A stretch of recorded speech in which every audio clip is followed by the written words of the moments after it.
Hello, welcome back.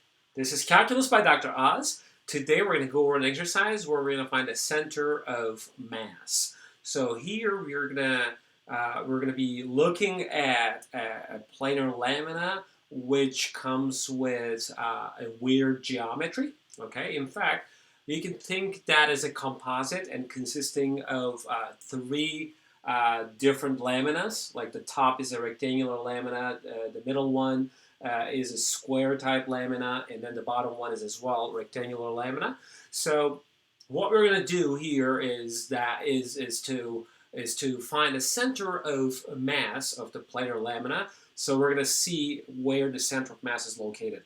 But since we're not provided any coordinate system, we're going to first try to fit this two-dimensional object onto an XY coordinate system in a very smart way. And you will find the details of that within the video. And based on that, we're going to use the known formulas, because this is a two-dimensional system, and we can use the known formulas to be able to come up with the location of the center of mass. And at this moment, I can just tell you that since there's no road provided to us, the density, we're going to assume that we have a uniform density. And also, there's no mass for each piece provided to us. So instead of that, we're going to use the area concept. But anyway, you'll find the details of that for the rest of the video. Let's just get started. All right, let's take care of this problem. So first of all, we need to introduce an appropriate coordinate system. And eventually, we're going to find the center of mass here. Center of mass of the planar lamina here, which consists of in fact, three rectangles here, right? Three rectangular laminas here, top, middle, and the bottom. Okay. So I want to place or introduce an appropriate coordinate system in a way that I want to sort of like cut this lamina into two pieces, and then the place where I cut, I want it to be like the y-axis. Okay. And also, the bottom portion of that here, going like bottom portion of the lamina here, starting from here, this should sort of like line up with the x-axis. Okay, so that I cut or split this region into two, and the point or the line that I split is going to be exactly y-axis. So that's how I'm going to place the xy coordinate systems here. Okay, so this is your y. And this is your x already written here. Okay, so x and y coordinate system. So the y-axis split the region into two parts. Okay, so now to be able to find the center of mass of the whole lamina, as I said, I'm going to split this into so like three regions, and this time we're not given anything about masses, but I can tell you that we can use the area concept to replace the mass concept by.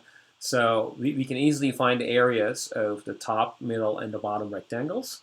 And then I'm going to find the center of masses for each sub-rectangle or each sub-lamina, okay? So, and then we're going to go back and use the formulas that we sort of like had for finding the center of mass of a two-dimensional system. Okay, so this is sort of like the game that we're gonna play. Okay, so here we need first of all the areas. I can easily come up with the areas because this sort of like setup aligns well with writing the areas for each case. So why don't we call this one A1, this one A2, this one A3. And let's find those areas. So area of a rectangle is just width times the height. So this one should be 15. Okay, this one should be 4 is the height, and these sides are 1. So 5 minus 1 is 5 minus 2 is 3. So 4 times 3, right? So this side is essentially 3. Okay. All right, so 4 times 3 is 12. And then for the top rectangle, 7 times 1 is 7. Okay, so this area is going to be 7. So again, these are going to play the role of M1, M2, M3, but now they're A1, A2, and A3. And we need the center of masses, essentially. Well, for all of them, center of masses are going to be located on the y-axis, because that's how I place the y-axis. Okay. So for example, for this one, it's going to be somewhere here. For this one, for the middle one, it's going to be somewhere in the middle, right? And for this one, for the bottom one, it's going to be somewhere here. Okay? And I can tell what they are exactly. So first of all, if I want to write the coordinates of that, the x coordinates are going to be all 0. Okay. Again, this is because of how I set this up. Okay. And the center of mass is half of the height of the rectangle, so it's 1.5 starting from the origin. All right. So this is already equal to 3. Okay, this is already equal to 3, and then we're going to add the half of the height of that rectangle, so it should be 5. The y-coordinate should be 5. Okay, and let me just erase this.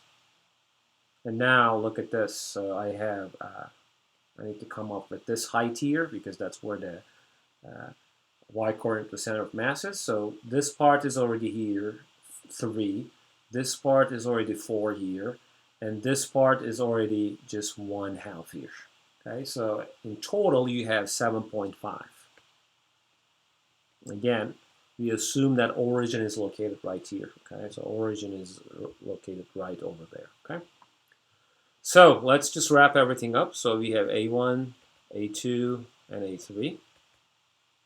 Okay, so we have 15, 12, and 7 for the areas, and the corresponding center of masses are located at, so this is, by the way, A1, A2, and A3. So for A1, we're going to go with 0, 1.5, 0, 5 for the second, and 0, 7.5 for the last one.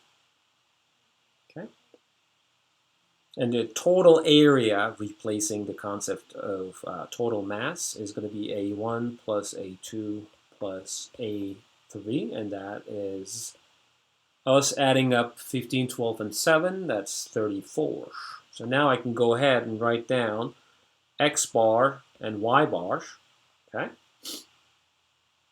Well, x bar, I know it's, well, the center of mass of the whole thing is going to be on the y-axis for sure. I don't know exactly where it is, but it's going to be on the y-axis. X bar is supposed to be 4. X bar is supposed to be 0. And we can see that because all of the x coordinates here are 0. So if I want to write down x bar, it'll be 15 times 0, 12 times 0, plus 7 times 0.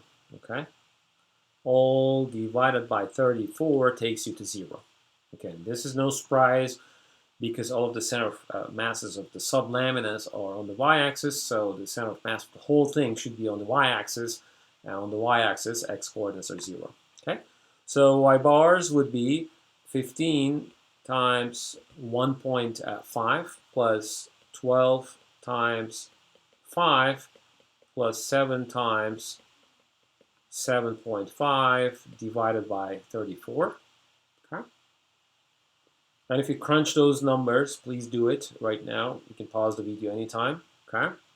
It should be equal to 135 divided by 34, which is approximately equal to 3.97.